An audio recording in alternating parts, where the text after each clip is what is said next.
사랑의 하나님, 우리 아버지, 감사합니다.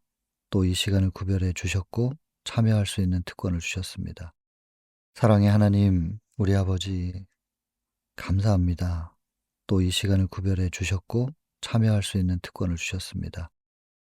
부족한 소자, 말씀 앞에 인도하셔서 너무나 감사하고, 이 시간 앞에 서기 위하여 한 번 더 기도하게 하시고, 한 번 더 말씀에 집중하게 하시니 은혜가 충만합니다. 저는 참 귀한 시간을 마주하고 있는데 참여하시는 분들에게도 이 시간이 은혜와 축복의 시간이 될 수 있기를 간절히 바랍니다. 하나님께 의지하고 매달립니다. 하나님께서 은혜를 베푸시고 축복해 주시기를, 오직 성령이 임하시면 이 기도가 응답될 줄을 믿습니다. 이 시간에 모두의 심령 속에 역사해 주십시오. 죄인의 기도지만 언제나 들으시고 응답해 주심에 감사하며 예수님 귀하신 성으로 간절히 기도드립니다. 오늘 공부하게 될 내용은 24장, 부조 24장 6월절인데, 이 6월절도 크게 두 파트 정도로 나눠져 있습니다. 하나는 가장 본문인 6월절에 대한 이야기고, 6월이라고 하는 말이 이제 건너가다, 지나가다 그런 뜻이잖아요. 재앙이 건너가고 지나가는 6월. 이때 6월을 경험하는 사람들이 있죠. 장자가 죽는 그 재앙을 지나가는 사람들, 이스라엘인데, 왜 특별히 이번 6월절에 장자가 죽는 이 재앙뿐만 아니라 그 열 재앙 전체가 이스라엘에게는 미치지 않았는가? 하나님께서 특별히 보호하신 거죠. 그들은 왜 하나님께 그렇게 특별한 보호를 받을 수 있었던 것인가? 열 재앙이 시작되기 전부터 마지막 재앙까지를 선포를 하시고 시작을 한 거죠. 출애굽기 4장에 본문을 보면 22절, 23절 연결해서 보니까, 이스라엘은 내 아들이라, 내 장자라. 내 장자를 놓아서 나를 섬기게 해라. 그런데 나의 장자를 놓아주지 않는다면, 그래서 내 장자가 나를 섬기는데 네가 방해를 한다면 내가 너의 장자를 치리라. 이것이 처음부터 선포가 됐었던 것입니다. 그리고 이제 첫 번째, 두 번째 해서 재앙들이 이어진 건데, 이스라엘이 왜 하나님의 장자로서 그렇게 영광스러운 자리, 특권을 얻을 수 있었던 것인가? 그들이 그렇게 원래부터 뛰어난 민족이었던 것인가? 사실 인류는 거슬러 올라가 보면 다 조상의 아담입니다. 그래서 같은 혈통이고요, 실은. 역사 속에서 그 유전의 영향을 좀 받긴 했겠지만은, 매 세대마다 하나님은 특별히 이스라엘만을 선택하는 것이 아니라 모든 인류를 품으셨는데, 그 인류 가운데서 이제 하나님과의 믿음의 관계를 놓지 않고 유지한 아주 희미한 맥이 있었죠. 그래서 노아의 세 아들 셈, 함, 야벳 중에서 셈의 구대손 아브라함으로, 아브라함의 아버지 데라인데 그 데라마저도 우상을 팔았어요. 그래서 어렵게 이 맥이 이어진 것입니다. 아브라함이 또 이삭으로, 이삭에서 야곱으로, 이렇게 어렵게 맥이 이어졌고, 그리고 야곱이 이스라엘이 되면서 애굽에서, 고센 땅에서 이제 인구가 많이 늘어났고, 뭐 얼마 안 되죠. 이제 단계로 굳이 보자면, 시간으로 보자면 뭐 짧은 시간은 아니지만, 그들이 어렵사리 그렇게 맥을 이어온 것입니다. 인류 전체를 볼 때는 비율이 굉장히 낮죠. 이렇게 겨우겨우 이어온 것이었는데, 하나님과의 믿음의 관계를 계속 이어오면서 가지고 있었던 그들의 사명이 있었습니다. 하나님께서 그들에게 부여한 사명, 그 무엇이냐면 율법의 보관자로 세우셨다는 것입니다. 하나님의 품성이 어떠한가, 하나님의 사랑이 어떠한가, 하나님의 사랑 안에 자비와 공의가 어떻게 조화를 이루고 있는가, 이것이 온 우주에 유지시키는 질서이고 또 인류가 다시 회복할 수 있는 길이기도 한 그 율법 말입니다. 하나님의 품성이 사랑이 아니었다면 우리는 벌써 다 죽었겠죠. 여기서 말하는 죽음은 그냥 100년짜리 인생의 죽음이 아니라 둘째 사망, 영원한 죽음을 말씀드리는 겁니다. 벌써 죽었다면 그냥 다 소멸되고 끝났을 거예요. 뭐 사단도 그랬을 것이고. 그러면 인제 온 우주에서 또 죄가 일어났겠죠. 사단을 즉각 그냥 다 멸망시켜 버렸으면 아마 사단이 던진 물음표가 증명이 안 됐기 때문에 누군가의 속에서 의구심이 생겨서 또 일어나고 또 일어나고 우주 이곳저곳에서 죄가 일어났을 거예요. 그러면 하나님은 뭐 능력으로 계속 그것을 제압하면서 우주의 역사가 이어지게 되는 거죠. 예, 하나님은 뭐 그런 역사를 원하시는 분이 아니시니까. 그래서 다시는 그 의구심이 일어나지 않도록 인제 증명을 하셔야 되는 상황이고, 그래서 지금 대쟁투가 이렇게 이어져 내려오는 것이죠. 그래서 여러분, 하늘 전쟁에서부터 사단이 던진 물음표 중에 첫 번째 타겟은 하나님이 정말로 사랑일까? 그 하나님의 사랑이 온 우주의 질서가 될 만한 것인가? 그것에 대한 질문이었고, 인제 지구의 인류에게까지도 똑같이 그 물음표는 증명이 돼야 됩니다. 이것이 증명될 때 예수님 재림하실 수 있고, 또 다시는 죄가 일어나지 않을 수 있도록 우주의 대쟁투도 끝마칠 수 있는 것이죠. 그래서 우주의 대쟁투를 끝마칠 수 있는 그 사명이 인류에게 주어져 있고, 특별히 오늘날에는 제7의 안식일 예수 재림교회에게 주어져 있습니다. 지금 개신교의 교파가 한 5만 개쯤 된다는데, 그 많은 기독교 교파 중에 재림교회는 특별한 사명을 가지고 있는 교회입니다.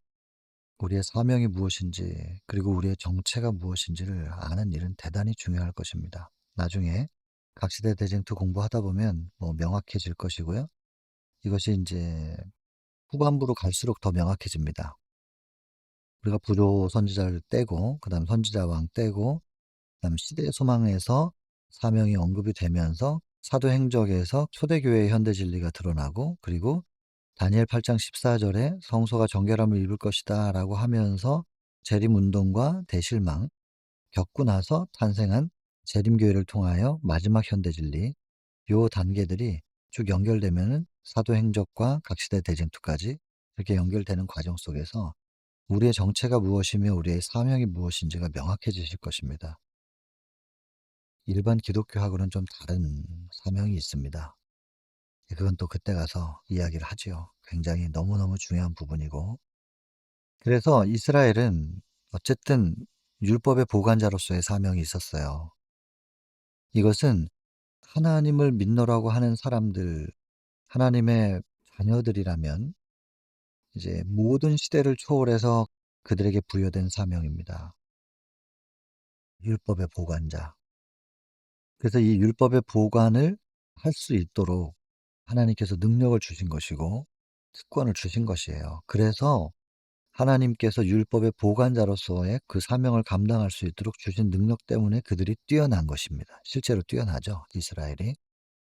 그들 자체가 무슨 능력이 있어서 뛰어난 것이 아니라 그들의 정체와 사명, 이것을 붙잡고 있는 한 하나님께서 그것을 감당할 수 있는 능력을 주셔서 뛰어난 거죠. 그건 뭐 오늘날 우리도 똑같습니다. 재림교회가 우리의 정체성과 사명을 분명히 이해하고 이 사명을 완수하기 위하여 나아갈 때 하나님께서는 이 사명을 감당할 수 있도록 능력을 주실 거예요. 그때 우리는 뛰어나게 되는 거죠. 근데 우리가 스스로 우리를 입증해서 우리가 정통 기독교의 하나의 계파입니다, 이런 것을 입증하고 인정받으려고 하는, 그렇게 한다 그러면은 글쎄요. 뭐 우리 힘으로 뛰어나져야 되는 건데 하나님께서 높이는 거는 아니니까.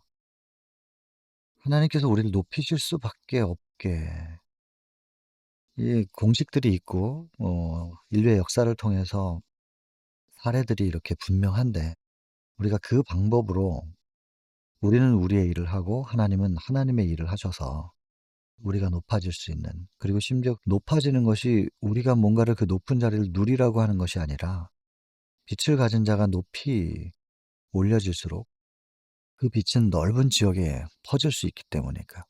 우리를 통한 그 빛이 넓은 지역에 확산되고 가 닿을 수 있기 때문에, 그래서 높아져야 되는 것이죠. 교만하고 그 높은 자리를 누리고 살으라고 우리를 높이는 게 아니지 않습니까? 그래서 여러분, 첫 번째 본문 내용이 유월절이 초점이긴 하지만 이 유월절에서 보호받을 수 있었던 백성들의 그 특권, 왜 그 특권이 그들에게 주어져 있고 그들은 뛰어난 민족일 수밖에 없었던 것인가? 그것은 그들 자체가 뛰어났다기보다는 하나님께서 그들을 뛰어나게 하신 것인데, 하나님께서 그들을 뛰어날 수 있도록 그렇게 능력을 공급하신 이유가 무엇인가? 온 인류의 구원을 위하여 율법의 빛이, 참된 율법이, 하나님의 품성이, 하나님이 어떠한 분인지를 모든 인류가 다 그 빛을 받아봐야 되기 때문에, 그 빛의 보관자로서 구별된 백성이라서 그런 겁니다. 그래서 그 빛을 보관하고 유지할 수 있도록 하나님께서 능력을 주신 것이죠. 사명으로 인하여 특별해진 건데, 그것이 자기들이 특별하다고 생각하는 거. 하늘에서 루스벨도 그랬고, 자기가 뭔가 특별하다고 생각하는 거. 이게 망조죠. 우리도 오늘날 이걸 분명히 기억해야 될 겁니다. 이걸 알고 전적으로 내 안에 특별함이 있는 것이 아니라 하나님께서 부여하신 특별함이라고 하는 걸 생각할 때 교만할 수가 없는 것입니다. 고개를 쳐들을 수가 없는 거예요. 그 하나님 앞에 부복할 수밖에 없는 것이고 납작 엎드릴 수밖에 없는 것이거든요. 그 겸손의 자리만 지켜낼 수 있어도 많은 것이 달라질 텐데, 이 원리가 굉장히 단순한데 말입니다. 우리가 이걸 기억했으면 좋겠습니다. 나중에 시대수망 2장에 보면 선택된 백성이라는 챕터가 나옵니다. 거기 보면 이스라엘, 하나님께서 그들을 선택하셨다? 그럼 불공평하잖아요. 다른 민족은 선택 안 하고 왜 이스라엘만 선택을 해요? 하나님은 편애하시는 분이 아니거든요. 그게 선택된 백성이 아니라 하나님이 그들을 선택하시기 전에 그들이 먼저 믿음의 맥을 이어왔기 때문에, 그들이 하나님을 선택하는 그 손을 놓지 않았기 때문에요. 그래서 하나님께서 그 선택을 유지시키신 것입니다. 제목이 선택된 백성이라고 돼 있지만 오해가 없어야 될 것이고, 그 선택된 백성들에게 부여진 사명이 있었습니다. 그것은 율법과 하나님의 사랑과 품성이죠. 그것의 표상, 그것이 이제 어린 양이었어요. 인류의 죄를 위하여 대신 죽으시겠다는 그 하나님의 사랑을 선포를 하셨는데, 그것을 잊어버릴까 봐 표상을 주셨죠. 어린 양이었어요. 그리고 어린 양을 바라보면서 계속 오실 메시아를 기다리는데, 너무 시간이 지체되면 이들이 잊어버릴까 봐 그래서 예언을 주셨거든요. 그래서 율법과 표상과 예언, 이 세 가지를 보존하고 전도하는 거, 확산시키는 게 이스라엘에게 주어진 사명이었습니다. 물론 이스라엘이 그 사명을 놓쳤죠. 그래서 현세적 위대함을 추구하느라고 그것을 놓쳐버렸다고 시대소망 2장에 기록되어 있습니다. 그래서 사도행적으로 넘어가면 2장이 뭐냐면 12제자의 훈련이 나오는데, 그 사도행적에서 이 촛대가 옮겨지는 얘기가 나오는 거예요. 1장이 교회를 향한 하나님의 목적인데, 이 온 인류를 위하여 하나의 복음의 통로로서 교회를 세우셨는데 그것이 이스라엘이라는 것입니다. 교회의 목적은 첫째도 둘째도 셋째도 오직 영혼 구원이다. 이렇게 시작을 합니다. 사도행적 1장의 첫 번째 문단에서 시작을 그렇게 하는데, 이스라엘이 온 인류를 위하여 세워진 교회였다는 것이죠. 그 인류의 구원을 위하여 복음을 전해야 되는 통로로서 역할을 하라고 세우신 교회였다는 거예요.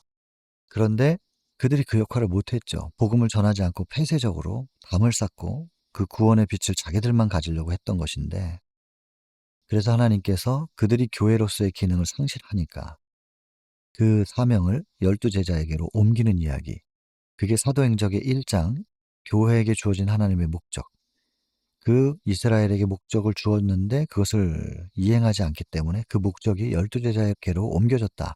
그것이 2장, 12제자의 훈련. 그리고 그들에게 부여된 사명이 무엇인지를 설명하는 게 3장, 사명입니다. 그러나 사명만 가지고 나아가는 것이 아니다. 성령의 능력으로 나아가야 된다 해서 4장, 오순절. 그리고 5장, 성령의 선물. 성령이 그들에게 방언의 은사도 주시고 복음을 전할 수 있는 여러 능력들을 주시면서 선물을 주셨죠. 더 이상 망설일 필요가 없습니다. 이젠 나아가야 되는 거죠. 이제는 성령을 받았기 때문에 기다리지 않고 나아가야 된다. 그리고 나아가서 성전에서 이제 장애인 한 분, 하반신을 못 쓰시는 분을 일으켜 세우시는 장면, 성전문 앞에서 이 6장. 그렇게 이제 사도행적이 펼쳐지는 거죠. 가슴 벅차게 펼쳐지는 사도행적의 역사들이 있습니다. 그래서 여러분, 이 이스라엘에게 주어진 사명, 율법과 표상과 예언을 보관하고 그것을 확산시키는 것이었는데, 그것이 출애굽 당시에 이스라엘을 하나님께서 당신의 아들이고 장자라고 선포하시면서 "내 장자로 하여금 나를 섬기게 하라."라고 하면서 이들에게 어떤 사명이 부여됐는지에 대해서 기록되어 있습니다, 이 챕터에. 그리고 나서 이것이 시대의 소망 2 장으로 연결이 되고, 그런데 끝내 이 사명을 이스라엘이 놓쳐서 촛대가 옮겨지죠, 12 제자에게로. 그리고 이 옮겨진 촛대는 사명을 이행하지 못할 때 옮겨질 수 있다는 것을 우리에게 샘플로 보여주고, 이것이 초대교회를 통해서 계속 이어오다가 에베소, 서머나, 그리고 버가모 타협하고, 그리고 두아디라를 거치면서 암흑기를 거쳐서 사대교회에서 개혁을 시도했지만 살았다고 하지만 죽은 자로다 하면서 온전히 개혁을 못했죠. 그래서 어둠으로부터의 개혁은 빛을 보는 것이다 하면서 빌라델비아 교회에 재림운동이 일어납니다. 오직 예수, 빛은 오직 예수님을 바라보는 거지 루터가 구원을 주는 게 아니지 않느냐 하면서 재림운동교회 빌라델비아 교회가 이제 일어나고, 모두가 예수님을 바라보고 있을 때 정말 참으로 예수님을 바라보는 사람들이 누구인가 걸러내는 대실망을 겪고, 끝까지 남은 사람들이 다시 성경을 연구하다가 '아 이런 거였구나. 성소정결이라고 하는 것이 지구가 정결하게 되는 재림을 얘기하는 것이 아니었구나.'라고 하는 것을 알면서 성소기별과 성소의 중심인 안식일, 계명과 거기에 안식일, 그리고 그 안식일은 창조의 기념일이니까 창조주에 초점을 맞추는, 그런데 창조주의 속성은 창조의 능력만이 아니라 품성까지 포함되어 있어야, 이 두 가지 기둥이 정확하게 세워져야만 창조주에 대한 이해가 이루어지니까. 근데 하나님의 품성에 대해서 심각하게 오해를 만들 만한 교리가 있었는데 그게 영혼불멸 사상이란 말이에요. 영원히 지옥에서 괴롭힌다는 이것에 대해서 하나님의 품성을 심각하게 오해하게 만들 만한 교리였다. 그리고 그것을 교정하면서 예언과 재림과 성소와 안식일과 영원 문제, 그것은 하나님의 품성에 대한 부분인데 이것을 새롭게 정립하면서 새로운 교회가 만들어져요. 그 제7 안식일 예수 재림교회거든요. 그런데 이스라엘이 사명을 놓쳐서 12 제자에게 그 촛대가 옮겨졌던 것처럼 제7 안식일 예수 재림교회가 처음에 시작할 때는 무엇을 이 인류를 향하여 전파해야 될지에 대해서 분명한 사명을 가지고 있었고, 그 당시에 주어진 현대 진리가 무엇인지를 명확하게 알고 있었습니다.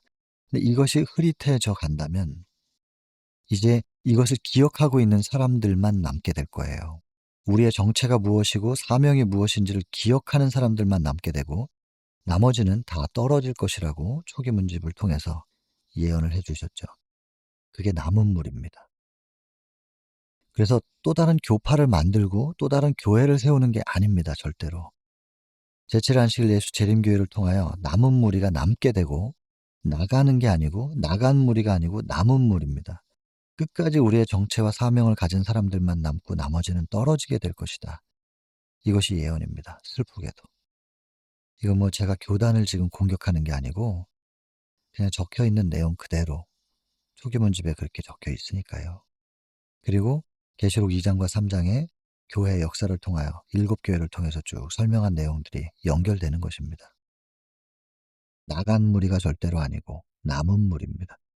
지금은 모릅니다, 누가 남은 무리가 될지. 나중에 때가 되면 알게 되겠죠.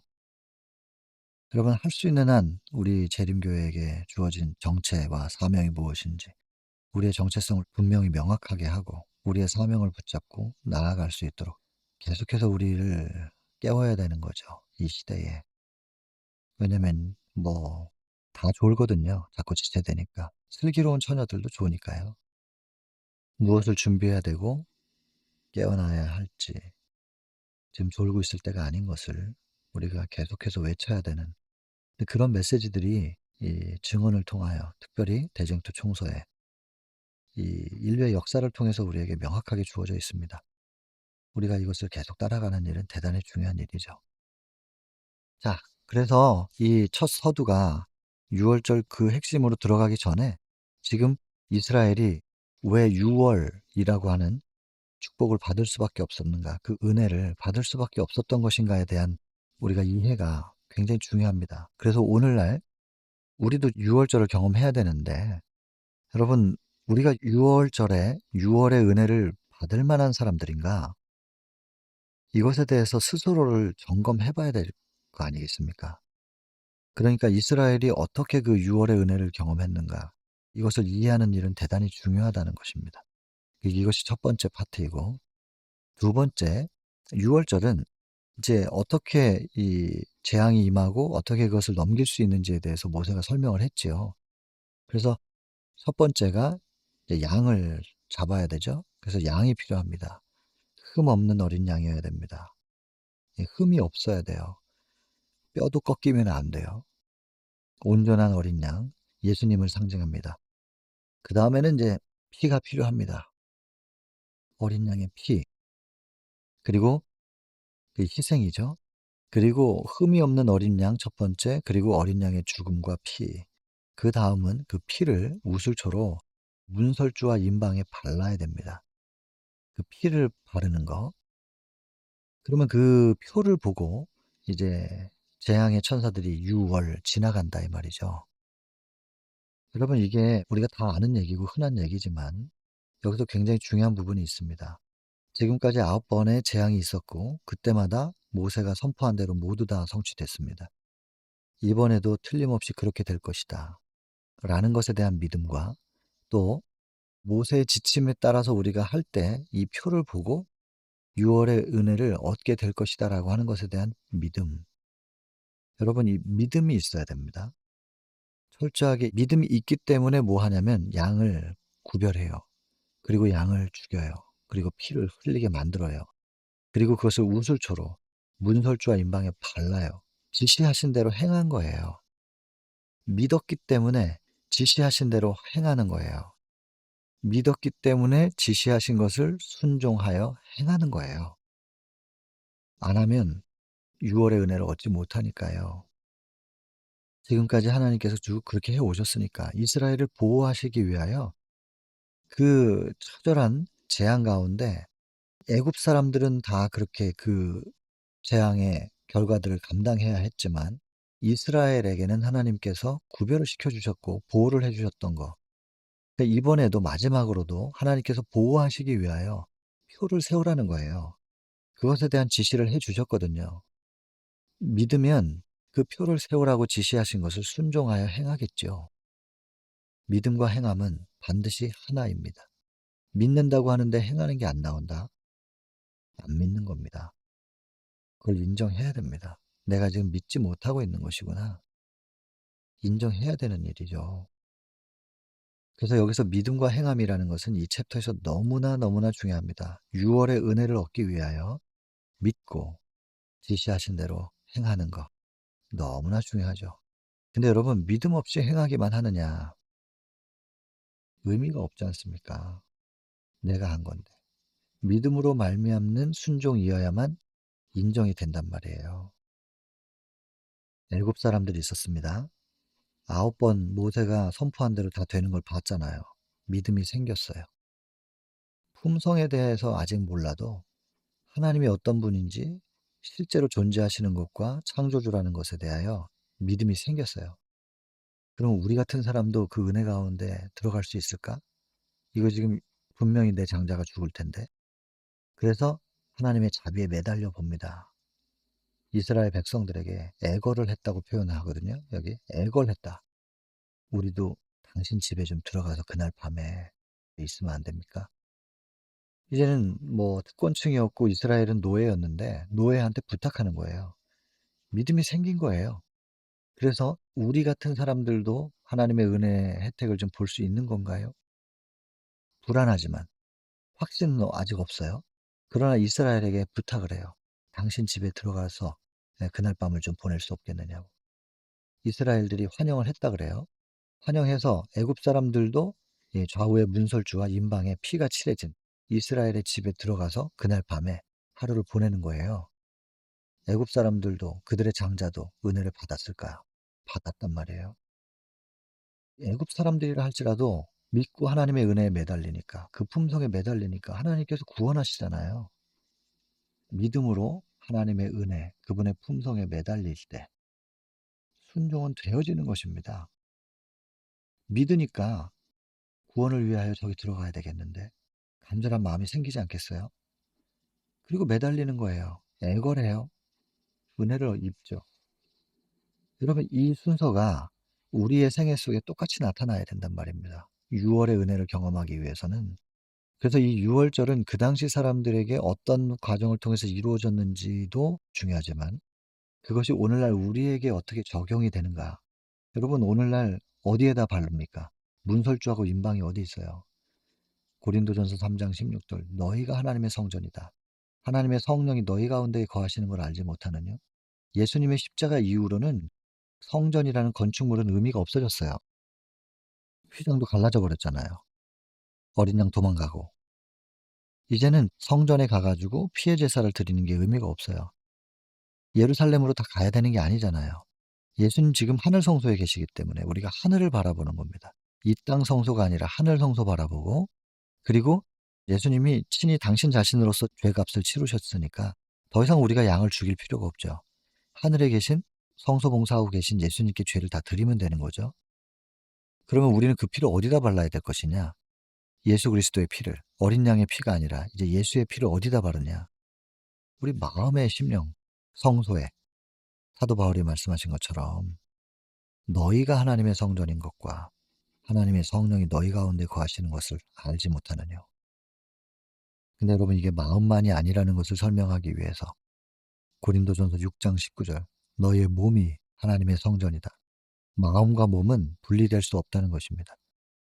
그래서 그리스도의 피는 우리의 마음과 몸에 다 문설주와 임방에 칠해져 있어야 된다는 거죠. 6월의 은혜를 경험하기 위해서는.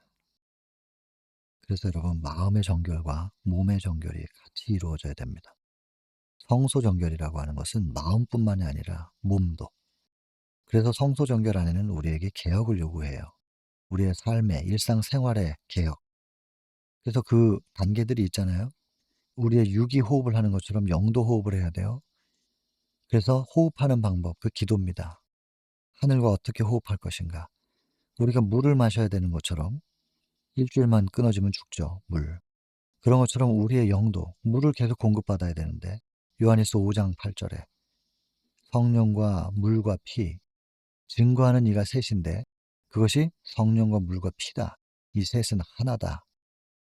그래서 여러분 우리 몸이 물이 필요한 것처럼 우리에겐 성령이 필요합니다. 성령을 통하여 예수 그리스도의 피가 우리의 영을 계속 순환해야만 우리가 생명을 유지할 수 있다는 거죠. 우리의 영이. 우리의 몸이 영양이 필요한 것처럼 우리의 영도 영양이 필요하죠. 그게 하나님 말씀이고 우리의 몸이 운동이 필요한 것처럼 우리의 영이 운동해야 되는데 영의 운동은 무엇인가? 멍에를 매는 거죠. 사랑의 봉사 시대소망 34장 초청 장면입니다. 본문 성경절은 마태복음 11장 28절부터 30절입니다.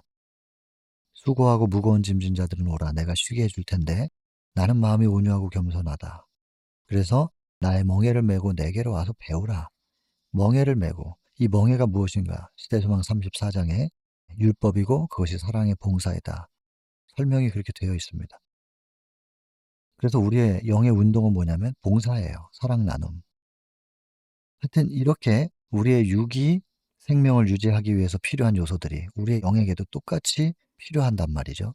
그래서 영육 간에 우리가 정결함을 입는다는 것이 무엇인지를 명확하게 알고 있어야 된다는 것입니다. 그리고 문설주에 피를 발라놓고 그 안에서 뭘 하느냐. 바로 나가야 될 사람처럼 의복을 입고 그리고 허리에 띠를 띠고 지팡이는 들고 그리고 이제 언제 또 먹을 수 있을지 모르니까 미리 어린 양의 살과 피 그것이 이제 고기죠. 그 고기를 먹고 그 예수님을 먹는다는 뜻입니다. 근데 그것을 먹을 때 쓴 나물과 함께 먹으라. 쓴 나물은 노예 생활을 하던 그때 그 시간들에 대하여 잊지 말라고 쓰라렸잖아요. 고통스러웠던 그 시간들을 잊지 말라. 그런데 그것을 오늘날 우리에게 적용할 때는 통회다. 본문에 그렇게 적혀 있습니다. 예수 그리스도의 말씀을 먹고 또 통회할 줄 알아야 된다. 근데 여러분 우리가 회개라는 건 정례계단에 보면 1장이 인류를 향한 하나님의 사랑인데 그 완벽한 사랑 앞에 내가 가까이 다가가 보니 내가 얼마나 이기적인지 사랑이 이타니까 그 이타적인 사랑 앞에 내가 얼마나 이기적인지가 거기서 드러나죠. 그래서 이것을 해결해야 되는데 스스로는 안 되니까 오직 예수님께 맡기는 이야기가 정노의 계단 2장입니다. 그래서 1 장이 인류를 향한 하나님의 사랑이고 2 장은 죄인에게 필요한 그리스도. 내가 죄인이라는 걸 그때서야 깨닫고 '이걸 어떻게 해결할 수 있지? 오직 예수 그리스도구나.' 요렇게 순서가 된단 말이에요. 그래서 여러분, 말씀을 먹는다라고 하는 것은 예수 그리스도 앞에 선다는 것이고 예수님 앞에 서 보니까 거기서 진정한 통회가 시작이 되는 거죠. 스가랴 12장 10절에 내가 다윗의 집과 예루살렘 거민에게 은총과 간구하는 심령, 이 성령입니다. 성령을 부어 줄 텐데 그 성령을 받으니까 그들이 그 찌른 바 내가 찌른 예수를 그때서야 발견하고 애통하기를, 독자를 잃은 것과 같은 애통이, 그리고 그 예수님을 발견하고 통곡하기를, 마치 장자를 잃은 것과 같은, 장자를 위하여 통곡하듯 하리로다. 이렇게 적혀 있잖아요. 쓴 나물은 통회를 얘기합니다. 말씀 앞에 가까이 가지 않는 사람들은 통회를 할 수가 없죠. 예수님의 참사랑이 뭔지를 모르기 때문에 무엇이 죄인지를 몰라요. 죄를 모르는 사람이 어떻게 온전히 회개를 하고 통회를 할 수가 있겠어요. 말씀과 함께 이루어지는 통회. 그래서 어린 양이 고기를 먹으면서 쓴 나물과 함께 먹어라. 그렇게 딱 대기하고 있을 때 이제 나가라 하면 이제 뛰쳐나가는 것입니다. 여기까지의 이야기가 이제 이 유월절 얘기입니다. 그리고 마지막은 이스라엘이 출애굽할 때 이 모든 것을 경험한 애굽 사람들이 따라 나가요. 그 유월절 은혜를 같이 경험한 사람들 있잖아요. 따라 나갑니다. 물론 그들 때문에 광야 생활이 힘들었지만 이 얘기까지가 24장 유월절의 요약입니다.